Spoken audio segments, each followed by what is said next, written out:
este Julio Cervera es un personaje republicano de Segovia, vinculado aquí también al centro.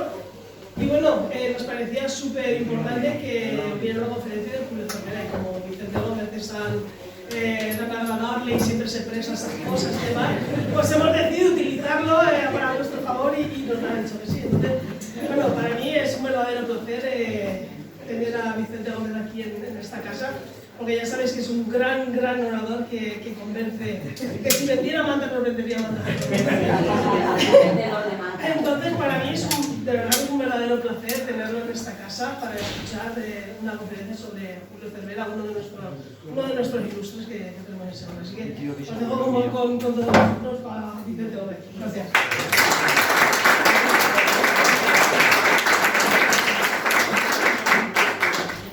Hola, buenas tardes. Aquí 3 sitios, ¿eh? Lo digo porque mucha gente al final. Bueno, en primer lugar, muchísimas gracias por estar aquí, ¿eh? Porque esta tarde era complicada. Porque Geldo tira muy fuerte, ¿eh? Esta tarde en Geldo, la Feria del Libro, estaba lo mejor de lo mejor. Así que haber llenado este local, y yo creo que para mí, para todos, es una gran. Bien, y yo no vendo mantas, pero os hace falta luego vender una manta. Vale, voy a hablar de Julio Cervera. No soy ni el único ni el mejor especialista en Julio Cervera, pero sí que me gusta mucho.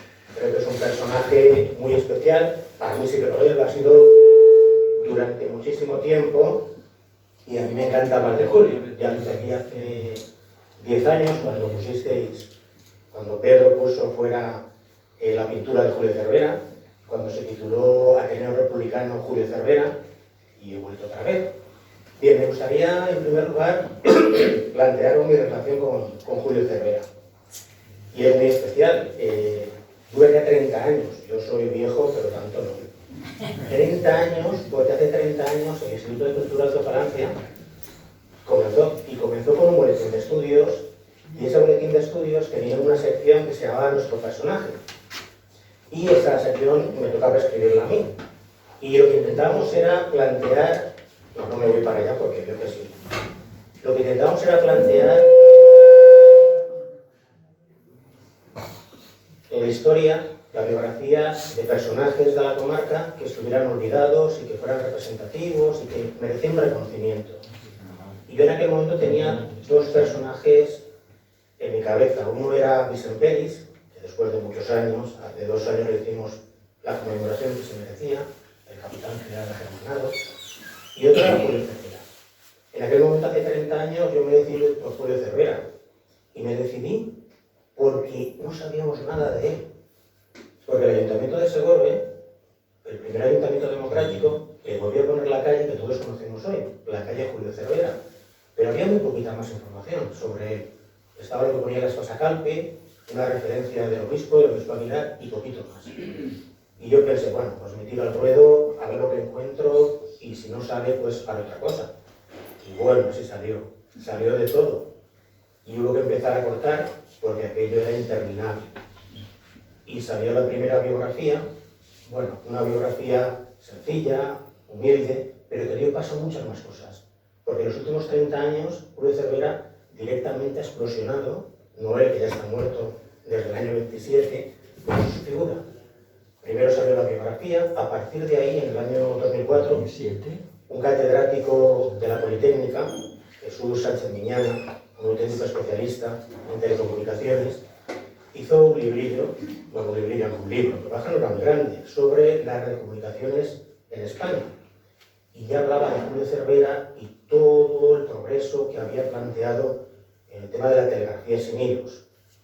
Luego, poco tiempo después, desde el Consejo Superior de Investigaciones Científicas y el Museo de Ciencias Naturales en Madrid, se planteó hacer la conmemoración de los 120 años de la expedición, de lo que os hablaré un poquito ahora, claro, de la expedición de Julio Cervera al Sáhara Occidental.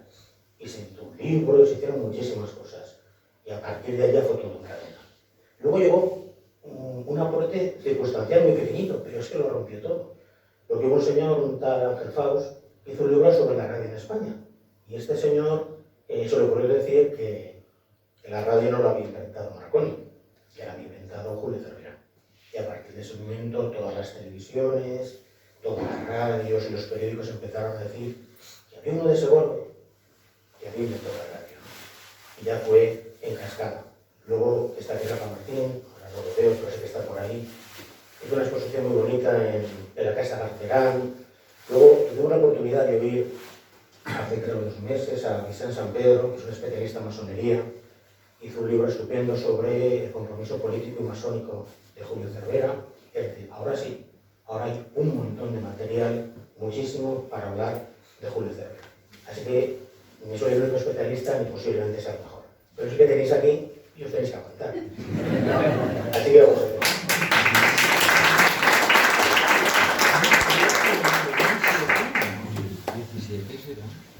Bien, pues aquí lo tenemos, a Julio. Pues esta es la partida de bautismo. Julio Cervera nace en Segovia, en el año 1854, y nace pues, en ese trocito de calle, en la calle del Mercado número 20, que debería ser una de esas casas. Nace ahí.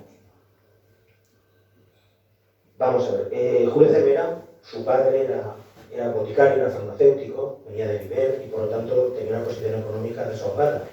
Y eso le permitió a Julio poder estudiar.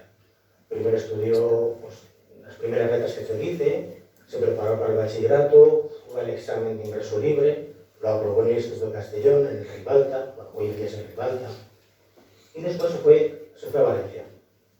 Y se fue a estudiar ciencias físicas y naturales. Yo supongo que la influencia de su padre algo tenía que ver, claro. Y se fue en un momento muy especial, entre los años 1871 y 1873. Y en ese momento, Valencia, como casi toda España, estaba en un momento de cambio, porque desde el año 1868 en España había empezado lo que se conoce como el sexenio democrático, que es una auténtica revolución. Es simplemente acabar con un sistema caciquil, clientelar, para pasar a un sistema, o intentarlo, un sistema democrático, ¿no? Todas esas ideas, que eran muchísimas, sobre la posibilidad de elegir libremente a nuestros representantes, sobre derechos fundamentales, cosas que nos parecen normales y corrientes, ¿no? Entonces no lo eran. Y yo me imagino a este hombre, claro, con 18 añicos en Valencia, y viendo todo lo que oía, pues se entusiasmó. Y empezó a adquirir un compromiso político. Un compromiso político en favor de las libertades. Y como veis, resulta que en torno a ese año 1873 se proclama en España la Primera República, pues él pensó que era la mejor opción para sacar a España del atraso. Y se hizo republicano. Bien, además hay otro componente, claro, todos vivimos y progresamos a partir de unas circunstancias muy determinadas. ¿Qué está pasando en el año 73? No solamente es que en España se proclama la Primera República, es que en España ya llevamos la Tercera Guerra Carlista, ¿no? Y en Segovia la Tercera Guerra Carlista no fue cualquier cosa. En el año 73 los carlistas ocuparon Segovia y lo ocuparon durante muchísimo tiempo. Y el padre de Julio Cervera, junto con más segovianos, constituyeron la Junta de Defensa y Armamento en contra de los carlistas. Entonces yo supongo que todo eso también influyó a Julio Cervera en una posición ideológica y un compromiso político que estaba muy claro desde el primer momento. Bien, ¿qué hizo Julio Cervera? Después de cursar 2 años en la facultad, bueno, entonces no se llama facultad, en la Universidad de Valencia, Ciencias Físicas y Naturales, deja los estudios y directamente entra en el ejército. Y entra en la Academia de Caballería de Valladolid. Algunos dicen que deja los estudios porque quiere un compromiso para defender la libertad contra los carlistas, quiere el ejército, quiere la guerra. En cualquier caso, entra en la Academia de Caballería de Valladolid y acaba siendo el número 1 de su promoción. Bien, ¿no? No está nada mal. Y cuando acaba la Academia de Caballería, pide un permiso de 2 meses para ir a Marruecos. En ese momento, él no tenía ninguna relación todavía con Marruecos para visitar Ceuta y Larache. Yo que estoy ahora investigando mucho el tema de Marruecos con Cervera, porque es increíble, alguna cosa os contaré. No muchas, porque como estoy escribiendo, podéis aguantar. Pero sí que es verdad que es increíble. ¿Por qué se va este hombre a Marruecos por primera vez? Pues yo creo que es porque en ese momento también había una inclusión de un montón de libros, conferencias sobre África, sobre el reparto de África. No estamos todavía en la conferencia de Berlín, que llegará después, pero sí que ya hay un montón de exploradores que han ido a África y que están leyendo y están escribiendo, y yo creo, porque luego se ve, él ha leído muchísimo sobre África, esas lecturas lo llevan a, bueno, creo que aquello de, no voy a hacer turismo, ¿no? Me voy a África, me voy a Marruecos y a ver lo que hay. Vale, vuelve de Marruecos, ya está destinado porque sale de la academia como alférez y lo destinan a Valencia. Inmediatamente los superiores le dicen, sus oficiales superiores, claro, le dicen que, bueno, que tiene una cabecita privilegiada, bien amueblada y que tiene que aprovecharla. Y que posiblemente en ese momento el mejor sitio para aprovecharla es ir ahí, a la Academia de Ingenieros de Guadalajara, que era el mejor centro técnico, militar y civil de España, pero con muchísima diferencia. Era mucho mejor que cualquier facultad de ciencias en ese país. ¿Y qué va a hacer ahí? Pues bueno, como es habitual en él, pues enseguida va a sobresalir. Va a estudiar óptica, trigonometría, ecografía, cálculo diferencial, castración, todo eso que era difícil de estudiar en España, lo va a estudiar. Y con un aprovechamiento que vais a ver enseguida es excepcional. Bueno, pues de ahí Julio Cervera va a salir como teniente ya de ingenieros, pero es que incluso siendo estudiante ya va a empezar a escribir. Y van a empezar a escribir primero artículos en la revista Científico-Militar. A ver, para hacernos una idea, en ese momento la revista Científico-Militar era la mejor publicación sobre estudios técnicos en este país. Y que un chaval, bueno, ya era un poquito más mayor, pero sigue siendo un chaval que todavía no ha acabado en la Academia de Ingenieros, que empieza a escribir aquí, no es cualquier cosa, ¿eh? Y no va a escribir un artículo, va a escribir un montón. Y todavía no ha salido de la academia. Bueno, esto es mi experiencia. A ver, durante mucho tiempo habíamos sabido que Julio Cervera pues tenía artículos en la revista Científico-Militar, pero todavía no los conocíamos porque era muy complicado llegar a ellos. Bueno, ya está. Este es el primero, se llama Biografía de Marruecos. Es un artículo que será muy largo, que lo va a escribir en diferentes entregas, que va a salir a través de varios números de la revista Científico-Militar. Y es un artículo en el que Julio Cervera, prácticamente con los documentos que había ido en Karachi, con muchísimos libros que había leído, empieza a plantear la hidrografía de Marruecos, es decir, el sistema de ríos. Claro, así diréis esto, ¿pero por qué se mete con los ríos? Pues porque en aquel momento la mejor forma de explorar, investigar el territorio era a través de los ríos, como acceso a las zonas del interior, como características de la geomorfología, de la geología, y hace un estudio muy completo. Es el primer estudio que va a hacer y lo van a publicar. Pero es que nada más acabar este, ya tenemos otro, de Marruecos también, que es la red de comunicaciones. Y plantea a través de 10 itinerarios militares cómo plantear una invasión de Marruecos, ¿vale? A ver, yo lo voy a decir varias veces hoy. Cada hombre y cada mujer es un hombre y una mujer de su tiempo, ¿no? A ver, Julio Cervera, cuando empieza a investigar Marruecos, él tiene una ideología colonialista. No lo voy a negar, y creo que es en aquel momento lo que el hombre pensaba que era mejor. Él pensaba, no sé si era un comportamiento racista o no, da igual, era un comportamiento de su tiempo. Él pensaba que Europa tenía que civilizar. Claro. Luego, con el tiempo, se dará cuenta que no, y que la civilización marroquí es tan rica como la nuestra. Pero en aquel momento lo pensaba así. Entonces, su opción es que España entre en Marruecos. Y su opción es que España entre en Marruecos porque piensa que si no lo hace España, inmediatamente lo van a hacer Francia o Gran Bretaña. Y tiene que delimitar España su espacio. Porque dice él, y decían muchos en aquel momento, que bueno, la prolongación natural de España es Marruecos. Que España no se acaba en el Estrecho de Gibraltar. España se acaba en el Atlas. ¿Sí? Vale, pues hace itinerarios y además están muy bien fundamentados, no es cualquier cosa, y es su segundo artículo. Pero es que sigue publicando. Y publica un artículo sobre el Bajo Egipto, que durante mucho tiempo habían puesto en las biografías de Julio Cervera, que era algo así como la campaña en Egipto, es el Bajo Egipto. Y tiene que ver con la situación de Gran Bretaña, que tiene el canal de Suez en la mente y ataca a Alejandría, el delta de Egipto, el delta del Nilo en escrito. Y hace un artículo de geopolítica de la importancia que tiene poseer algunos puntos en el territorio para dominar el territorio.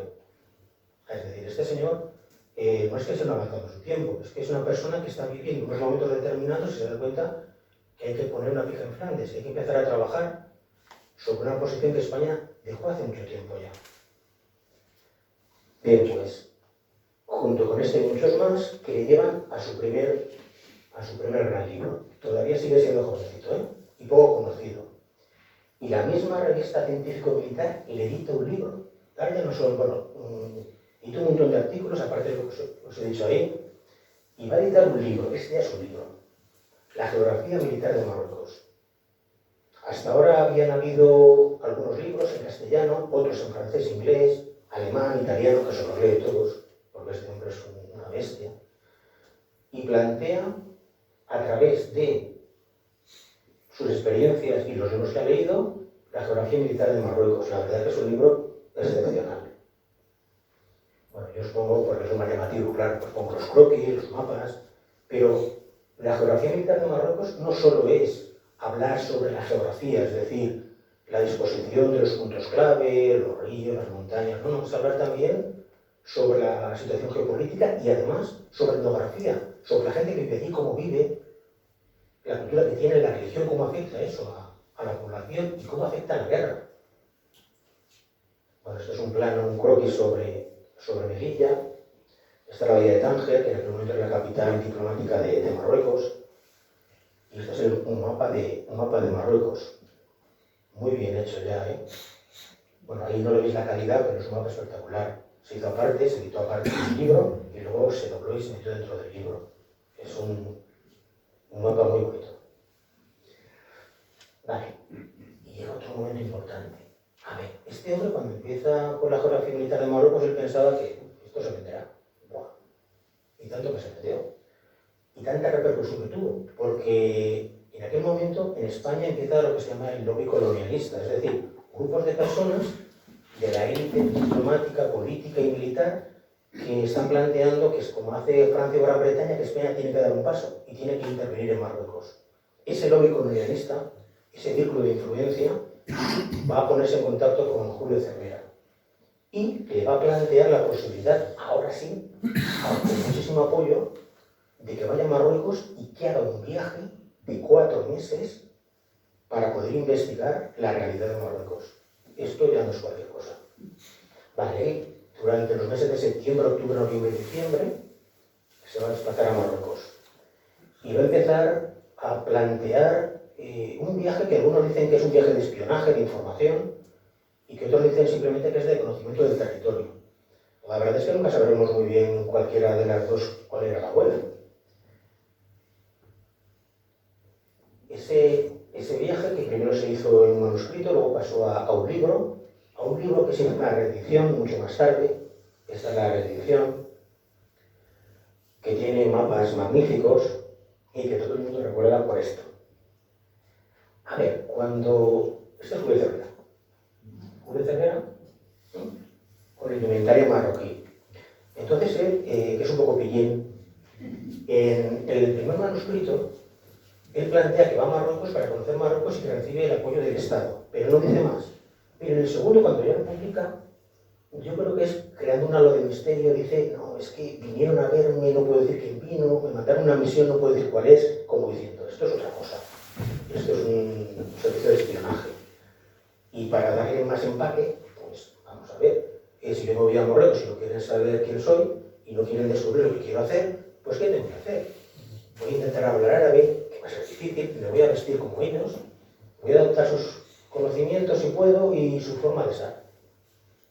Y es lo que hace. Cambia el nombre, se llama Omar Sherif, se viste de árabe y contrata a varias personas que van a ser fundamentales en el viaje. A un negro del lugar, que era muy bruto, un jadido, muy bruto, que servía para la pelea, pero no para la diplomacia, y un señor, a un sheriff de allí, que ya era muy mayor, pero que conocía mucho el territorio, que tenía capacidad de interlocución con otras personas. Era una pasada, vaya. Y él es el que les salvará en muchas situaciones complicadas. Bien, pues ese viaje bueno, este es un compañero de Julio Cervera, se llama Javier Ben Sucrón, estuvo con él en la Academia de Guadalajara, en la Academia de Ingeniería de Guadalajara. Y bueno, pues cuento un poquitín también la historia porque es chula. El sultán de Marruecos se da cuenta de que su país lo está comiendo. Entonces, sabe que tiene que modernizar el país y sobre todo el ejército para poder defenderse de los que van a venir. Entonces lo que hace es mandar gente a Europa para que aprendan y cuando vuelvan poder posicionarse y tener una estructura como mínimo operativa del ejército. Y sabemos que manda a tres marroquíes a Guadalajara y van a coincidir con Julio Cervera. Este es uno de ellos, Ben Sucrón. Y estos tres se van a hacer muy amigos de Julio. Y cuando Julio vaya a Marruecos, pues en especial él, porque era de las familias más importantes de la élite de Marruecos, le va a facilitar mucho la tarea, le va a abrir muchas puertas. Porque ese libro tiene un montón de fotografías, lo que pasa es que han quedado muy mal. Ese libro, bueno, a mí me apasiona y algún día habrá que realizarlo. Ese libro plantea un viaje que desde el norte va a hacer, que lo tenemos.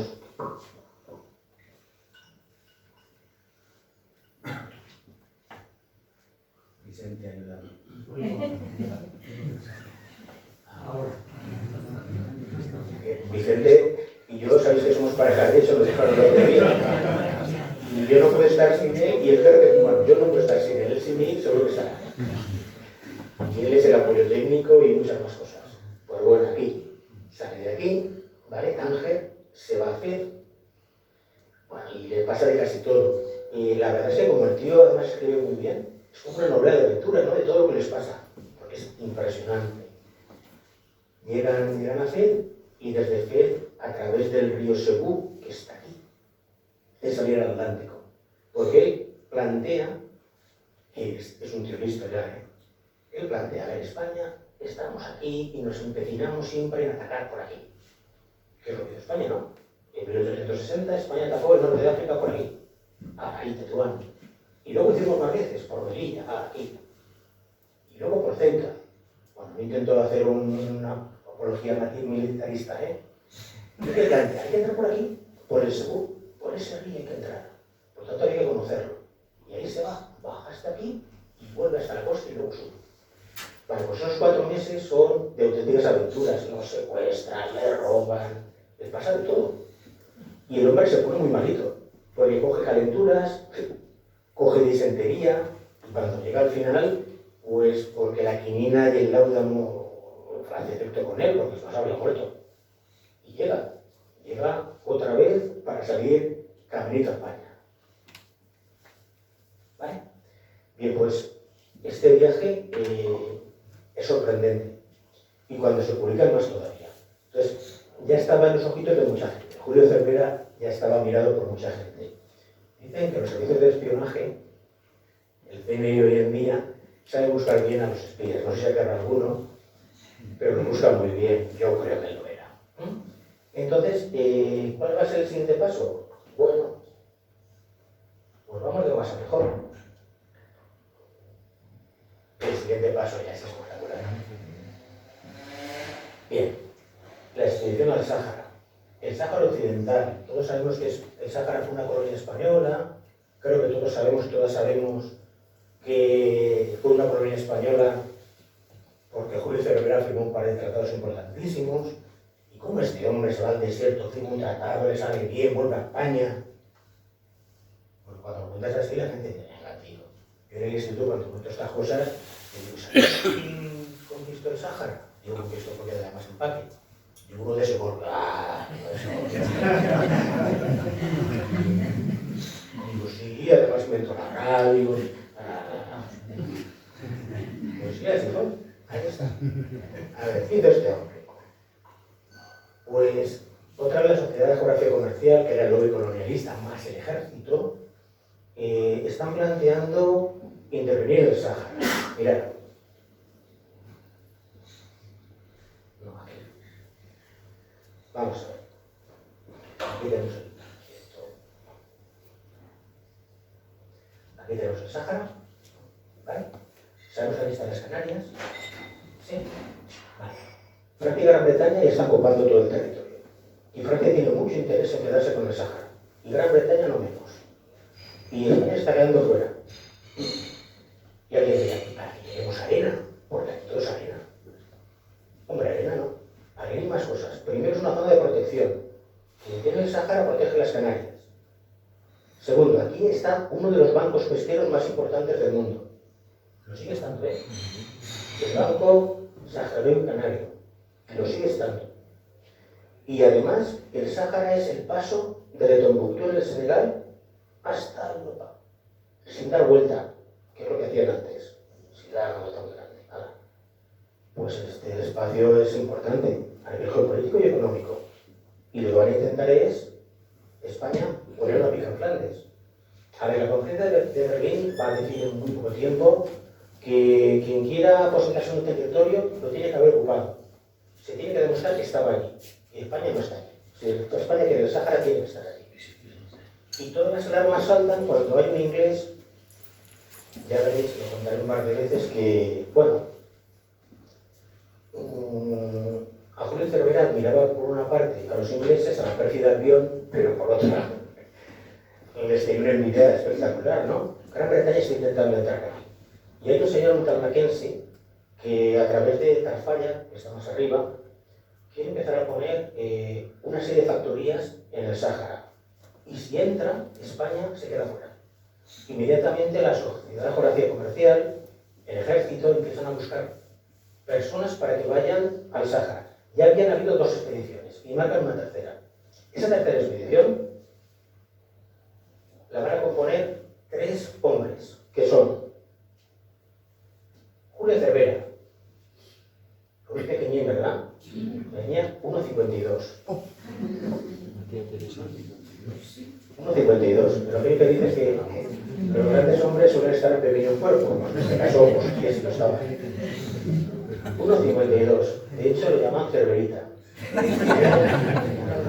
Como es casi de la familia, yo cuando hablo con mi familia le llamo Cerverita. Sé que hay familiares aquí que no se van a ofender con ello, ¿verdad? Porque después de todo lo que voy a contar de este hombre, Cerverita es por la estatura, porque era un hombre tremendo. Bien, pues tenemos aquí a Julio Cervera. Julio Cervera. Este de aquí abajo es Francisco Quiroga. Francisco Quiroga era un naturalista muy joven del Museo de Ciencias Naturales de Madrid, acabaría siendo catedrático en la Complutense de Madrid, moriría joven también, por desgracia, como consecuencia de todas las enfermedades que pasaron en este viaje que fue de AUPA. Este de aquí es Felipe Rizo, que fue cónsul en Marruecos y que era un perfecto conocedor del árabe. Y que hasta ese momento nadie había pensado que era fundamental tener una persona que supiera hablar en árabe si queríamos establecer tratados comerciales con los árabes. Parece lógico, ¿verdad? Bueno, pues hasta ese momento parece que no. Y luego 2, bueno, aquí aparece uno, pero otra persona más, que eran marroquíes, tiradores del Rif. Porque Julio Cervera, cuando asume el encargo, cuando dice que se va a ir, dice que él se va a rodear de gente de Marruecos, que él no quiere que vayan más españoles, quiere gente que conozca el territorio. En ese momento en el Rif, en el norte de África, hay una compañía de tiradores españoles, pero son marroquíes, son aborígenes. Y Felipe Rizo, que conocía el territorio, dirige a 2. Y será una elección espectacular, porque van a funcionar muy bien. Pues ahí los tenemos. Madre mía.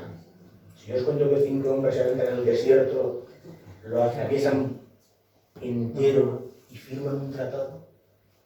Pero si además os digo que eso ocurrió en el mes de julio, a 62 grados, casi sin agua, con llagas en los pies y en las piernas, os vais a tener que leer lo que es. Tela, tela. Pero de la gorda. Porque dice que los segundinos y los de esta comarca, en aquella parte que tenemos de Aragón, somos muy cabezudos. Pues, hostia, la cabeza gorda, A ver. Cuando él entró en Marruecos la primera vez, él supo posicionar el momento. septiembre, octubre, noviembre y diciembre. ¿Sabéis por qué, no? Porque hacía calor, pero bueno, en otoño e invierno se va a ir en mayo, junio y julio. Sí, 62 grados. A ver, ¿y por qué? ¿Que no hay más conocimiento? Me dicen en el pueblo. Pues por una razón, lo convocan allí. Y en esa convocatoria privada, pero conocemos quién estaba, le plantean la situación. Y la mayoría de los que están ahí dicen que es una locura, que hay que esperar al invierno. Y este les dice, no hombre, no, ¿qué va? Nos vamos ya. Porque si no nos vamos ya, igual vienen los ingleses y se lo llevan. Nos vamos ya. Y dice, pero hombre, ¿cómo te vas ya? Preparativos, sales en mayo, ibas en junio, empiezas a caminar en junio. Llegas a julio, ya te has muerto, te enterramos, ¿no? Te entierran ellos. Pues se fueron. Se fueron. Vale. Aquí está el recorrido. Bueno, a ver, esto es el Sáhara y esto se llama el Río de Oro. Que no hay río ni es de oro, pero se llama así. Luego lo llamaron Villa Cisneros para conmemorar al famoso cardenal. Bien, pues aquí está el Río de Oro. Y aquí hay que llegar aquí, a las Salinas de Gil. Porque ahí, ¿quién estaba ahí? Bueno, pues ocurre lo siguiente. Tenía que contactar con los jefes de las tribus para intentar conveniar, llegar a acuerdos, para que España pudiera establecer algún tipo de contacto con ellos y quién sabe si un acuerdo importante. Bueno, pues ahí va a empezar la historia. Vamos a ver. Ellos llegan a Canarias. Y en Canarias directamente van al Río de Oro. Cuando llegan al Río de Oro, en el Río de Oro solamente hay una primera posición española, muy pequeña, con 30 hombres encastillados porque tienen ahora a salir. Y el teniente que está allí le dice, pero tú estás loco, tío. Nosotros estamos aquí con un cañón Krupp y un montón de fusiles Winchester para lo que venga. ¿Tú te vas a ir fuera? Y no vas a durar ni una semana, ni un día, ni horas. Pero bueno, será cuestión mía, ¿no? Yo voy a salir. Vale, ¿qué hace? Empiezan a investigar, porque son muy buenos, ¿eh? Van a hacer un levantamiento topográfico, van a estudiar la flora, la fauna, todo. Y están esperando. ¿A qué están esperando? Pues ellos ya han dejado caer la voz de que están allí y que quieren ir al interior. Y que les gustaría llegar a algún tipo de acuerdo con los jefes árabes del interior. Vale. Bueno, y llegan. Empiezan a llegar una serie de tribus y hablan con ellos. Y les dicen que el sultán de esta zona, de Tabak, está dispuesto a recibirlos. ¿Sí? Y empieza el viaje. Vale, el viaje, es tremendo. Se van los 5. Van a coger más gente, dromedarios, para llevar todo lo que tienen que poner encima, ¿no? Porque son investigadores, que no se os olvide. Teodolitos, cronómetros, una cámara que por desgracia en este viaje, así como en el otro hubo fotografía, en este no pudo haber. ¿Por qué? Pues porque la cámara se les estropeó. Porque hace tantísimo calor, la amplitud térmica, la diferencia entre la noche más fría y el día más caluroso, reventó cualquier posibilidad y no pudieron hacer fotos. Es una gran pena, porque este tío era un especialista en fotografía, ¿eh? El que abrió su casi fue él, y el fotografado también es suyo. O sea que no era cualquier cosa, pero no hay fotos. Bueno, en cualquier caso, empieza el viaje y se van agregando al viaje gente del terreno, que diríamos aquí. Con camellos para ayudar, en fin. Un día los secuestran, otro día los quieren matar, otros días... No sé cómo llegaron, pero en fin llegaron. ¿Sí? Porque el acompañante, el famoso tirador del Rif, sabía lo que había allí. Y porque Julio Cervera era diplomático también, ¿no? Cuando la cosa se ponía muy fea, sabía imponerse. Bueno, el caso es que poquito a poco van avanzando y llegan hasta aquí. A las famosas Salinas de Gil, que son estas. Las Salinas de Gil. Bueno, pero todos sabemos de dónde viene la palabra salario, ¿no? De la importancia que tuvo la sal. Pues hay más todavía. Las Salinas de Gil, pues era una zona de salinas y que era muy apreciada. Ellos decían que valía más la sal que el oro. Y por lo tanto esa zona es muy importante. Y más allá, allí, esas montañas, ahí estaban las tribus en donde estaba el jefe con el que quería hablar, o querían hablar Julio Cervera y sus acompañantes. Y llegaron. Y la noche anterior al famoso acuerdo, Beijing, que se firmó 2 acuerdos, la noche anterior se reunieron allí todos los jefes de las tribus para decidir qué hacían con los españoles. ¿Los mataban o firmaban? Ay, no es broma, ¿eh? ¿Los mataban o firmaban? Y ahí estuvo la cosa. Bueno, por fortuna no los mataron. Y firmaron. Cierto que va a ser eso. A ver, mirad. La firma de esos 2 tratados suponía que el Sáhara Occidental, que era mucho más que este que veis aquí, ¿vale? Que era todo esto de aquí, que hoy en día es Mauritania, incluso más todavía, pasaba a España. Y alguien dirá, bueno, tan fácil son las cosas, porque todo tiene truco. ¿Y qué era el truco? Pues que los habitantes de esa zona, que ya sabían que algún día los iban a conquistar o hacerse amigos nuevos, por decirlo suave, no era lo mismo un español que un francés. No, los somos más guapos, evidentemente. ¿Y por qué no es lo mismo un español que un francés? Que no me iba del bar porque es casi francés y bueno, frente. Pues porque en aquel momento los franceses eran muy rígidos y sabían que donde iban, pues las condiciones eran duras y los españoles eran más laxos. Y ellos pensaron bien, puestos a que hagamos un acuerdo comercial, mejor con España. Con esto no estoy menospreciando a España, en ningún momento. Mejor con España. Y es lo que pensaron y lo que hicieron. Y firmaron los 2 tratados. La pena, la auténtica pena es que cuando llegaron, ya os contaré mucho después a España, el gobierno no firmó, no hizo una exposición pública del tratado, que es lo que pedía la Conferencia de Berlín. Nunca lo hizo. Con lo cual Francia, mucho después, puso en duda que España estuviera ahí. Porque en su momento el gobierno de Sagasta no expuso públicamente que había un tratado. ¿Por qué? Pues porque no sabía si tenía capacidad para poderlo mantener, ocupar militarmente la zona, porque a lo mejor no quería enfrentarse con Francia, no lo sé por qué, pero no firmaron. Sí que es verdad que luego, es muy largo y todo eso no puede llegar, hubo un tratado mucho más tarde, ya en el siglo XX, entre España y Francia, y se quedó como lo conocemos ahora, ¿no? Porque todavía hoy, el Sáhara Occidental, lo recuerdo, que sigue siendo una zona por descolonizar y a falta de un referéndum, aunque Marruecos lo haya invadido. Bien. Mira, él siempre dijo que llegar aquí era la primera parte, porque él quería seguir. Y es verdad, si hubiera seguido en ese momento, se habría quedado con un montón de territorio. Y el sultán de la zona le dijo, mira, bonito, vete para casa porque yo a partir de aquí no te voy a descender, así que mejor te vas. Y te vas por donde has venido por esta línea y te vas por esta línea. Ya os imaginé lo que hizo él, ¿no? Digo, no. Digo, por esta línea ya he venido, ya he hecho el levantamiento topográfico, astronómico, o quiero más cosas. Y se fue por aquí. Hasta que llegó aquí. Porque los marroquíes, los árabes que le acompañaban decidieron que no seguían con él y tuvo que volver a la línea principal. Ya, llegó. De todo esto recorrido hay levantamiento topográfico, hay discusión cartográfica, hay todo. ¿Sí? Hay un catálogo de plantas. Y bien, bueno, por cierto, una planta del desierto tiene el nombre de Cervera, porque Francisco Quiroga, en honor a su amigo, le puso el nombre.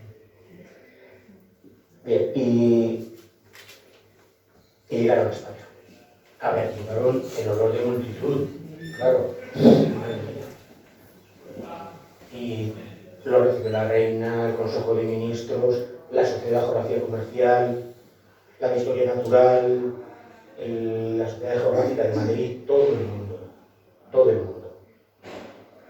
Julio Cervera, que ya era capitán, ascendió a comandante, que no está mal, para el jovencito que era, y aparecieron un montón de publicaciones, por ejemplo esta que tenéis aquí, que es la revista de Geografía Comercial, y esta que tenéis aquí, que es la de la Sociedad Geográfica de Madrid. ¿Vale? Bueno, aparte de estos 2 artículos, hay muchas más cosas. De hecho, el anterior era un monográfico solo del Sáhara, en Yemen. Bien, había muchas más cosas. Y tuvo muchísimos homenajes, y hay uno especial, claro, que es el nuestro, el de Segovia. En ese momento, el Ayuntamiento de Segovia, que sabe lo que ha pasado, se reúne en varias convocatorias, porque no tenían pleno suficiente para poder adoptar una decisión, y deciden varias cosas. Deciden nombrar a Julio Cervera hijo predilecto de la ciudad, a nombrar con su nombre una calle, que es la calle del Agua Limpia, que empezaba pues aquí, en el Rollizo, seguía por toda esta zona, llegaba a la plaza y subía hasta la glorieta, y además se le daba una medalla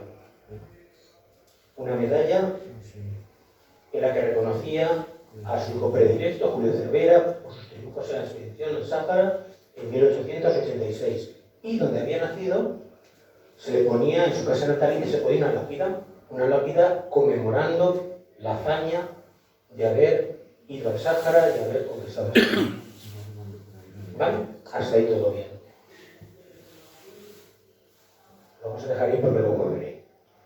Esta es el currículum que se mandó para que Julio Cervera fuera parte de la Sociedad Geográfica de París, que en aquel momento era pues, un honor importantísimo. Y a partir de ahí su ascenso es, bueno, increíble, exponencial. Se le nombra comisario regio del Ejército en la Exposición Universal de Barcelona en 1888. Tiene la oportunidad de ver a mucha gente, de muchas cosas, porque este era un hombre curioso por naturaleza y listo y avezado para la técnica y la ingeniería, ve muchísimas cosas. Y después vuelve otra vez a Marruecos. Siempre Marruecos. A ver, vuelve como agregado militar en la ciudad de Tánger. Tánger era la ciudad diplomática dentro de Marruecos. Estaba Rabat, estaba Fez, pero Tánger era la ciudad diplomática. Y llega como agregado militar. Bien.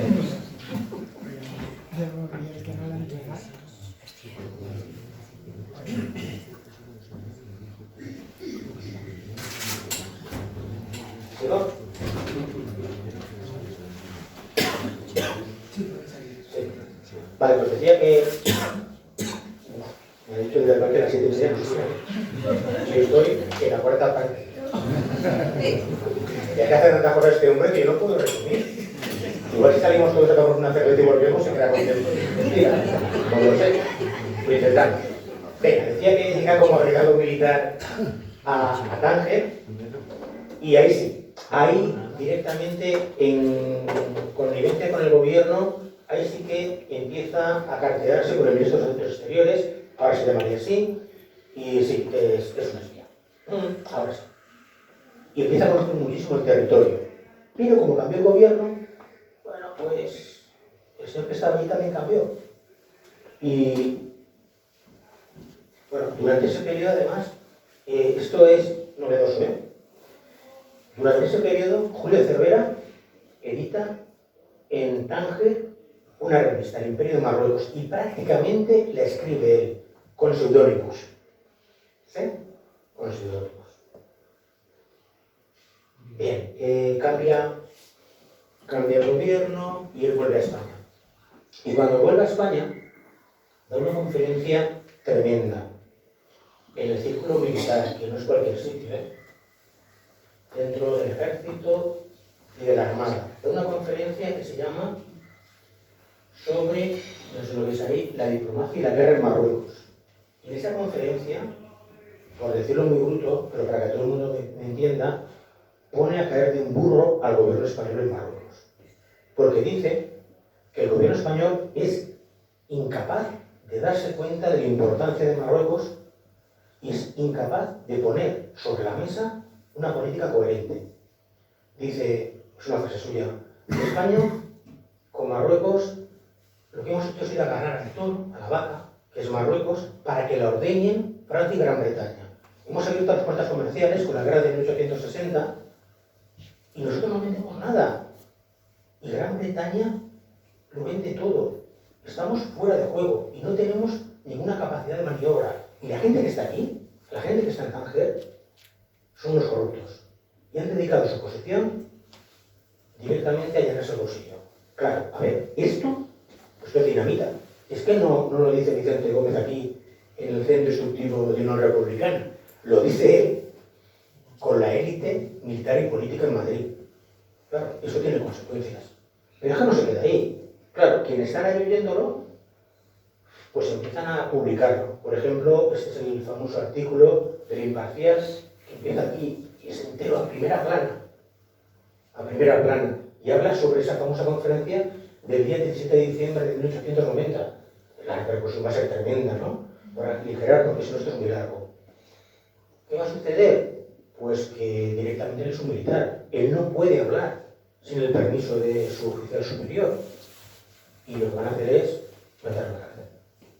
Lo van a llevar a la cárcel. Y lo van a llevar a la cárcel de Alicante durante medio año.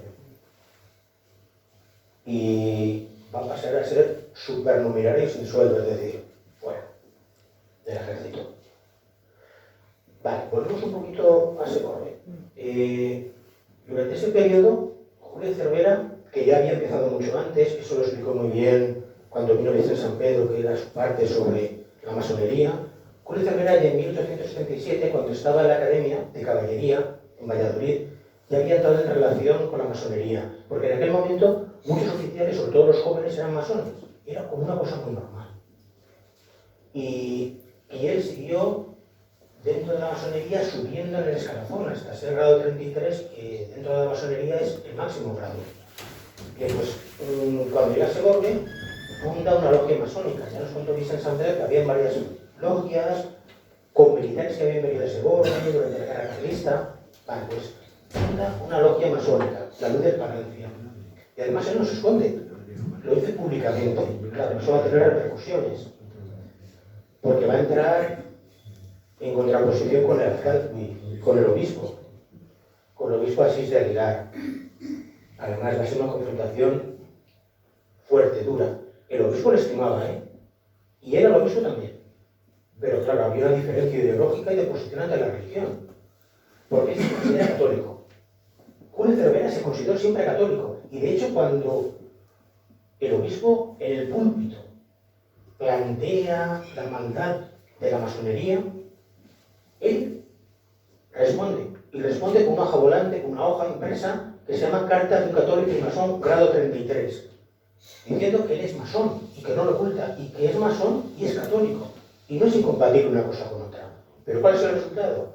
Pues que en ese momento el gobierno municipal, que ya no estaba aquel alcalde que le concedió la calle, le dice que se retracte, y que si no lo va a hacer, le va a quitar la calle, le va a quitar el título de hijo predilecto y le va a quitar la medalla. Bueno, la medalla no se la va a quitar porque se la guardó. Pero la calle sí. La calle ya perdió el nombre de Julio Cervera. Bueno, aquí estamos seguros que pero cómo le dará tiempo a más cosas. Durante este momento también Julio Cervera, que era pues técnico, ingeniero. Julio Cervera va a poner un proyecto sobre la electrificación del alumbrado público.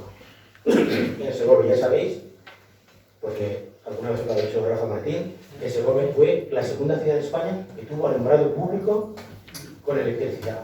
El proyecto es suyo. No lo puso en marcha él porque las diferencias sobre el ayuntamiento ya no se lo permitieron, pero el proyecto es suyo. Bien. Vale, la parte política. Julio Cervera ya le había intentado en 1891 para presentarlo por el Partido Judicial de Segorbe, y todas las elecciones eran diferentes ahora, No eran circunscripciones provinciales, por ejemplo, la Castilla tiene 5 diputados, eran uninominales. Estaba el diputado diputadas, claro. El diputado de Segorbe, el de Llucena, o de Vinaròs, o de Castelló, o de Nules. Vale, pues el de Segorbe, desde hacía ya unas cuantas legislaturas, siempre había salido este hombre, Navarro Reverter, que tenía el apoyo del COSI, que bueno, era la cacique del momento.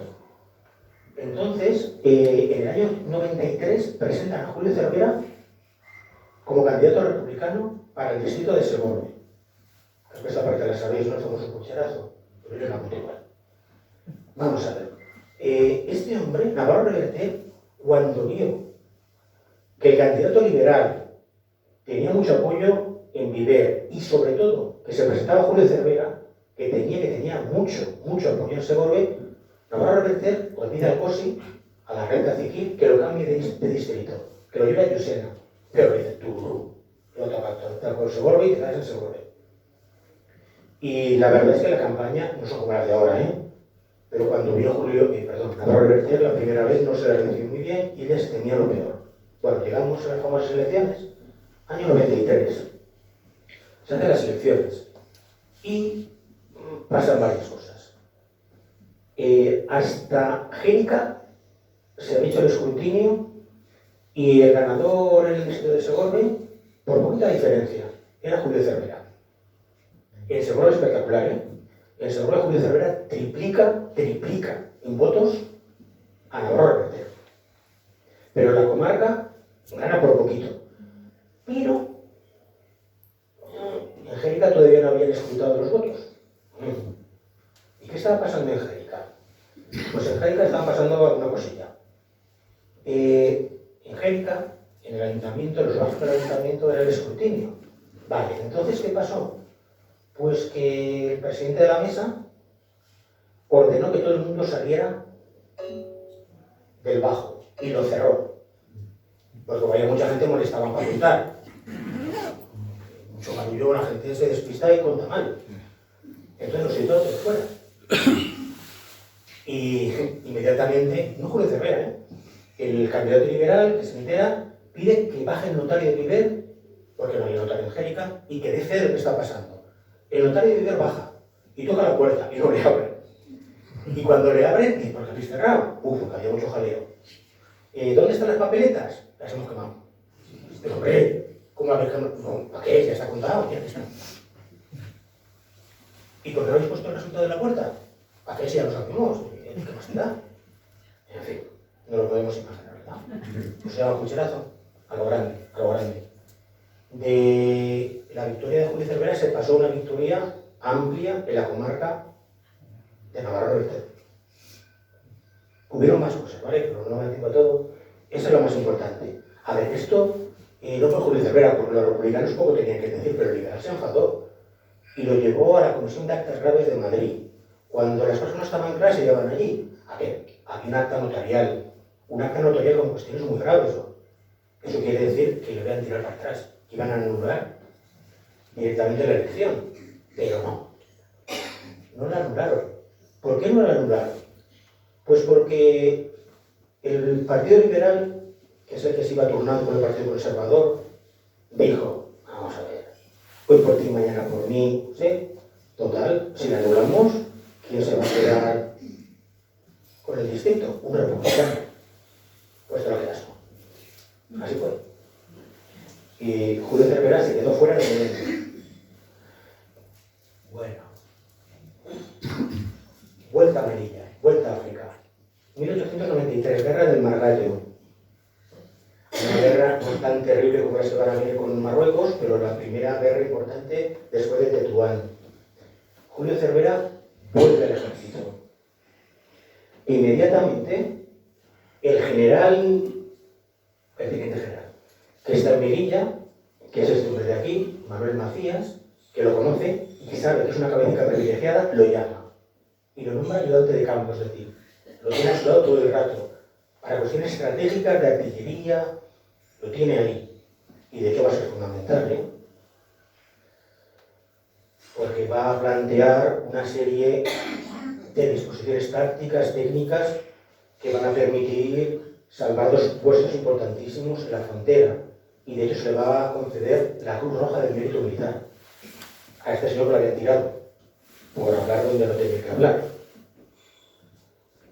Vale, pues Manuel Macías sabe que tiene de al lado una joya y la cuida. Y cuando Manuel Macías acaba la guerra del Margallo y se lo llevan a Canarias, Julio Cervera se va con él. Y cuando vaya allí, va a poner en marcha, como tenéis aquí, el alumbrado público en Canarias. Y va a intentar, todo este tiempo, a poner en marcha un tranvía eléctrico.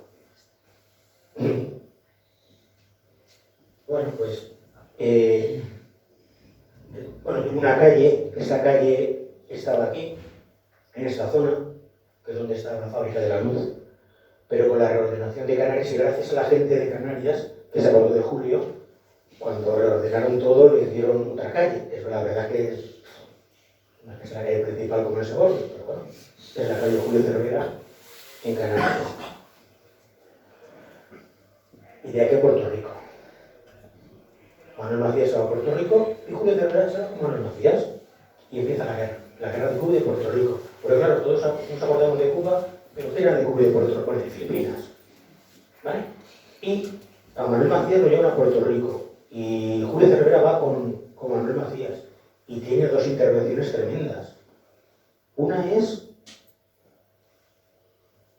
el famoso vapor Antonio López, que los americanos, que tenían una capacidad de fuego impresionante, están a punto de tumbarlo. Ese estaba lleno de material de guerra. Está a punto de hundirse. Y Julio Cervera, con sus hombres, consigue llegar al barco y en varias veces sacar todo lo que había allí, por lo cual ya recibe otra cruz, más mérito militar. Pero es que además Manuel Macías le plantea la defensa de Guayana, que acabará siendo de Guaramí, y consigue parar a los americanos. Los consigue parar. ¿Sí? Luego es verdad que se hizo el tratado, la firma de paz y se tuvieron que ir. Pero, en fin, yo no sé ya más cosas que puedo decir este hombre, pero lo he visto en cuenta. Planteó un sistema de defensa a través de trincheras en zigzag, planteó la posición de los hombres. El caso no pudieron pasar los americanos. ¿Y si hubiera empezado la batalla que han pasado? Pues mucha gente piensa que no. Bien, volvemos a España. Volvemos a España y por ir muy rápido, vamos a empezar con la parte de la telegrafía sin hilos. Cuando llega a España, este hombre, que todo el mundo sabe que es una persona con una inteligencia importante y con un conocimiento técnico mejor todavía, se le encomienda que empiece a trabajar sobre comunicaciones, que es lo que le está pidiendo él al Ministerio y al Ejército. Y se le comisiona para ir al Canal de la Mancha. En ese momento, en el Canal de la Mancha, Marconi está haciendo los primeros experimentos para comunicar por telegrafía sin hilos. En ese momento todavía no había telegrafía sin hilos, las dos partes del canal, es decir, Francia y Gran Bretaña. Y él está allí mirando, ¿sí? Y está copiando cosas.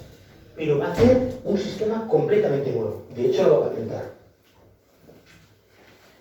Va a hacer un sistema completamente nuevo. La famosa patente 24.717. Es un sistema. Y es mejor que el de Marconi. Es mejor que el de Marconi por básicamente tres razones. Primera, por cómo se comunicaban. En lugar de cables muy gruesos, por hilos muy finitos, que era mucho más fácil de poder llevar. Segundo, importantísimo.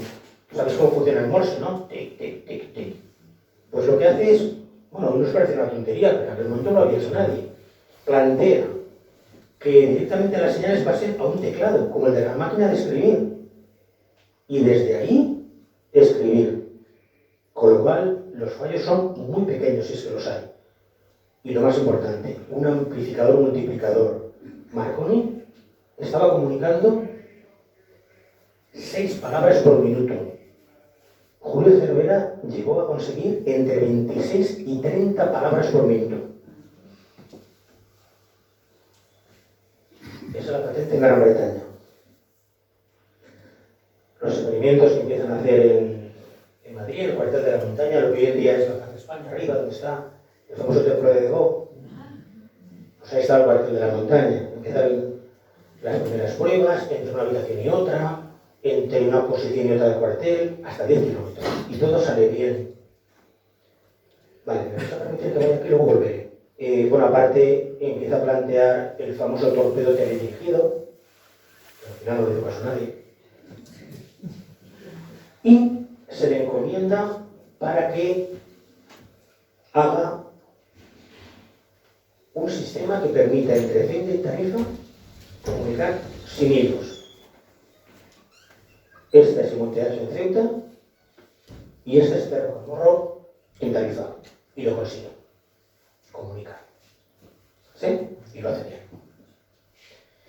Pero, claro, es que aquí hay muchos intereses en juego. Hay grandes marcas internacionales, la de Marconi, que es británica, Telefunken, que es alemana, que están esperando solamente que este hombre fracase. Porque si él fracasa, ellos entran en el juego. y van a poner todos los impedimentos que puedan. Son 32 kilómetros, ¿eh? Y funcionó. Bueno, me he dejado cosas por atrás, pero es que si no, no nos dará tiempo a todo. Vale, esta es la siguiente patente. Y ahora el objetivo es mucho más ambicioso. No sé qué he dicho. Vale. El objetivo es comunicar Javia con Ibiza. Casi 100 kilómetros. Esta vez ya no es a cargo del ejército, es de la Dirección General de Comunicaciones. Bueno, que sea el Ministerio de Transportes y ya está. Con lo cual, Justicia Real Militar tuvo que establecer una sociedad. La Sociedad Anónima Española de Telegrafía y Telefonía sin hilos, junto con más socios, para empezar a trabajar y para llevar a cabo el famoso enlace entre Javia e Ibiza. Bueno, aquí mete la pata. Y lo va a meter más veces, claro, es normal. Él era una persona que era muy trabajadora, pero la gestión comercial no era tan buena. Y los socios se lo van a merendar. Bueno, es otro proyecto para telegrafía desde los barcos, el crucero de Panto.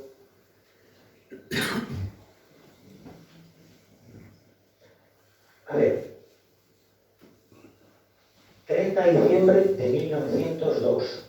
El periódico Las Provincias dice que Julio Cervera ha conseguido comunicar por telégrafos sin hilos Javia e Ibiza. Que lo ha conseguido. Que ha sido exitoso. Yo creo que era verdad. Era provincia porque iba a mentir. Pero a partir de ahí pasa una cosa muy rara.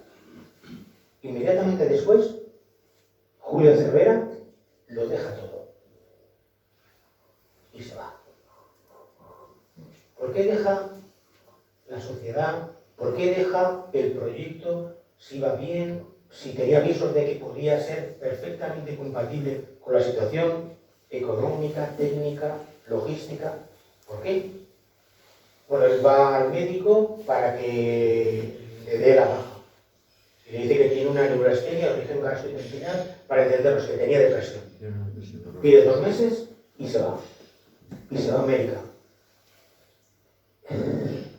¿Por qué? Pues porque seguramente no recibía el apoyo que necesitaba, porque la presión de Telefunken y compañía fue muy gorda, porque las envidias dentro del cuerpo militar también lo fueron, porque era republicano quizás, no lo sé, pero se fue.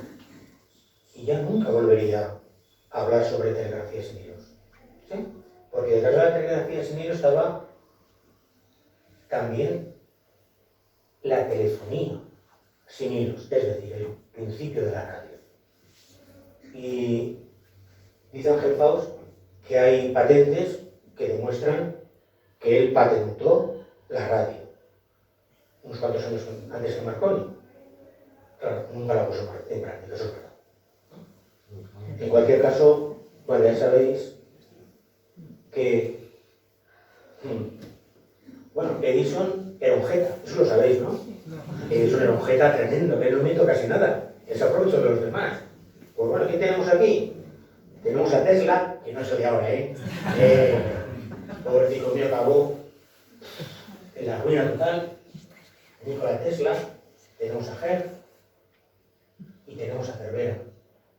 ¿Y quién se lleva la fama y el dinero? Pues Marconi. Bien. El hombre se ha ido a Estados Unidos, ha visto muchas cosas y ha visto aquello de la enseñanza por correspondencia.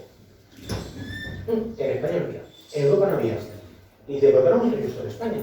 Y lo montó lo que se llamó la Internacional Institución Electrotécnica, que era una escuela libre de ingenieros eléctricos y mecánicos por correspondencia. Y fue muy bien, desde Valencia, fue muy bien. Y además, como este hombre no dormía, porque no dormía,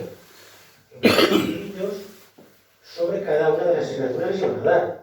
Óptica, mecánica, trigonometría, sobre todo. Y acabó haciendo una enciclopedia.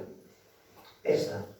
La enciclopedia científico-práctica del ingeniero eléctrico, ¿lo veis ahí? Y mecánico, bueno, mecánico y electricista. ¿Sí?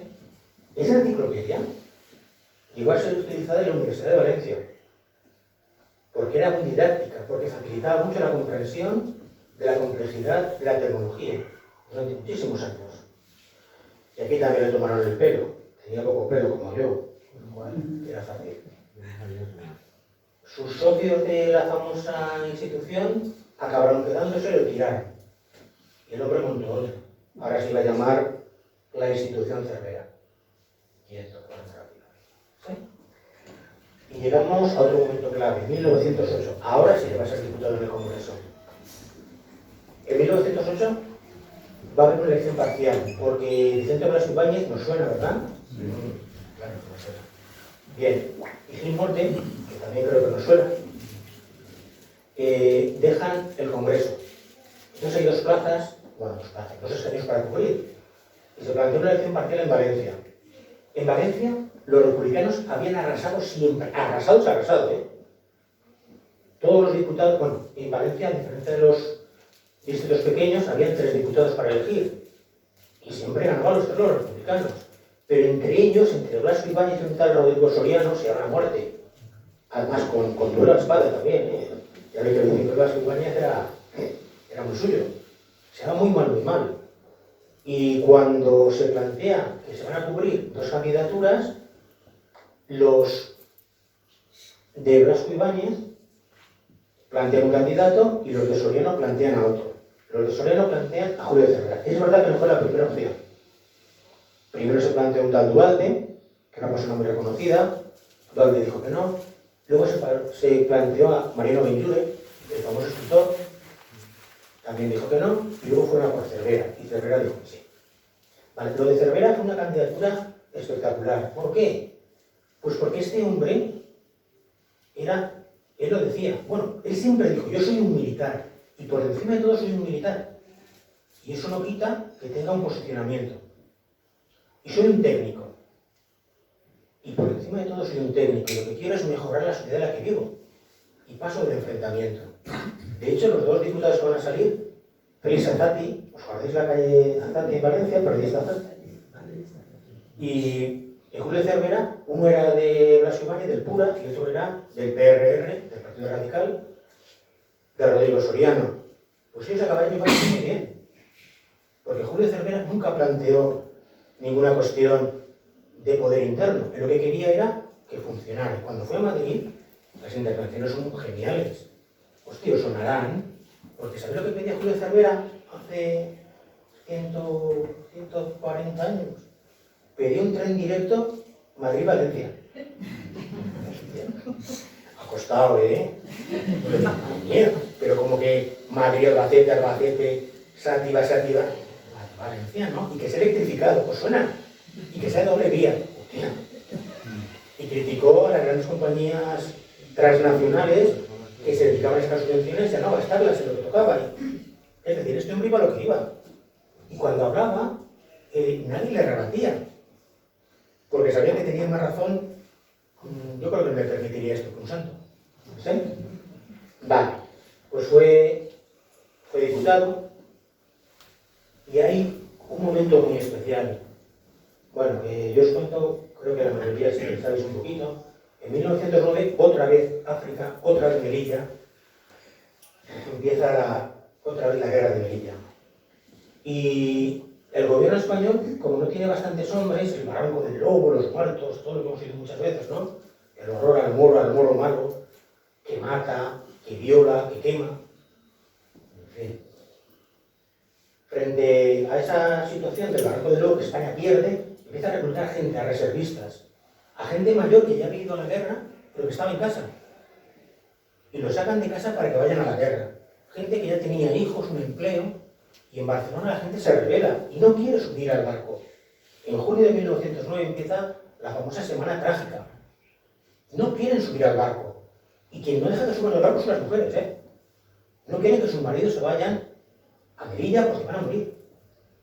Y se plantan y no suben. Y lo que empieza siendo pues una oposición residual en el puerto de Barcelona acaba extendiéndose a toda Barcelona. Y Barcelona se levanta. Y levanta los adoquines de la calle para hacer barricadas, para enfrentarse al ejército. Claro, la ciudad del ejército entra. ¿Y qué hace el gobierno de Antonio Maura? Pues tiene que buscar archivos expiatorios, ¿no? ¿Y esto qué lo ha montado? Pues un tal Francisco Ferrer y Guardia, entre otros. Francisco Ferrer y Guardia era un librepensador. El hombre era un pacifista. No habría matado ni una moja con el matamoscas. Pero era la ocasión para ir a por ellos, para acabar con los librepensadores. Y se le condena a muerte a más gente.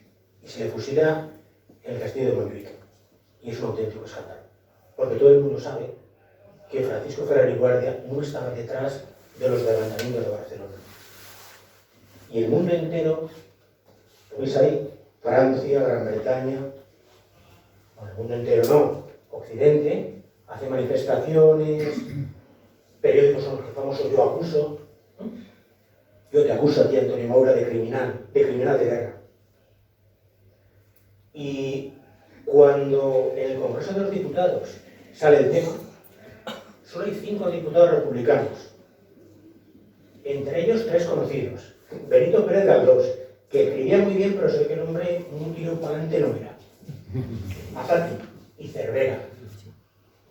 Y cuando se levantan a decirle que es un criminal, que ha mandado fusilar a una persona inocente, que se tiene que ir, el resto del Congreso van a por ellos. Yo me lo quiero imaginar a Cerverita 152, ¿sí? Con el palo, defendiéndolos atrás, y no los tocaron. ¿Sí? Bueno, está claro que no va a durar mucho tiempo ahí. Va a volver a Valencia, va a comprar una villa en el llano de Cuart, de fiesta recuerdo esos días, ¿no? Por las situaciones. Y va a empezar a experimentar muchísimas cosas contra la filoxera, creando pesticidas, la verdad es que no lo paraba. E incluso, ya que nos ponemos, pues, un antidiabético, que como no era el hombre médico en España, no podía vender aquí, y lo mandó a Estados Unidos. Y allí, no solo que lo cogían, que lo vendieron, sino que lo hicieron doctor honoris causa en medicina. Ahí lo tenéis. La paciente era antidiabetes. Bueno, y aquí llega al final, me quedo cumplido. Os hay que preguntar. 24 de junio de 1927, con 73 años, Julio Cervera le da una chichona en la calle, lo llevan a una sala de socorro próxima y se muere. Cuando se muere, es que nadie sabe quién es. Hasta que haya un primer artículo, es este, pero poquito más. Un tío que lo había sido todo, absolutamente todo. ¿Y qué pasó a la vida? Yo creo que, a ver, o sea, lo habréis notado, ¿no? Yo solo me junto con la gente que vale. Y este vale. Y es que no lo puedo remediar. Es que mis amigos son mis amigos. Y se han muerto, ya lo sé. Pero este es amigo de toda la vida, ¿eh? Este hombre fue todo. Fue político, fue explorador, fue inventor. Es que lo tuvo todo. Y además una persona honesta, muy honesta. Y eso le costó la carrera militar, le costó que lo tiraran de varias sociedades, le costó una auténtica barbaridad. Bueno, yo creo que estaría a gusto Julio Cervera hoy aquí, ¿eh? Yo creo que sí. Bueno, aquí por cualquier sitio, ¿eh? Porque este hombre no es de nadie, es de todos. Este es un hombre universal. ¿Sí? Bien, pues hasta aquí hemos llegado.